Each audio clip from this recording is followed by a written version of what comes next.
Hi, my name is Imani Harris, and I am a Renaissance junior. But before I got to Renaissance, I actually went to private school my whole life. From pre-K all the way to 8th grade, I went to Cornerstone, Nevada. But when it was time for me to graduate, Cornerstone had gotten really expensive, especially because I'm a twin, so it was double expensive. So it was time to move on to a public school. And so we decided to go to Renaissance. But once I got to Renaissance, I noticed the very large disparities between Detroit public schools and Detroit private schools. And some of those differences I noticed were lack of funding in very important things that I found interesting, like art or language.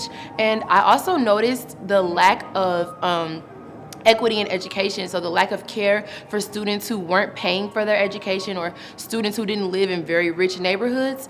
And when I noticed all of these things, I really got angry. So I joined a collective called 42 Forward, and we actually looked into the logistics of things and found out just how unfair this was.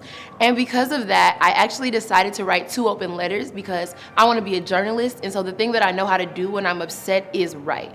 So I decided to write 2 letters, and the first was to Senator Hansen. The second was to anyone who wanted to read them, and if you want to find them, you can go on the Metro Times and search my name, Imani Harris, and you should find them.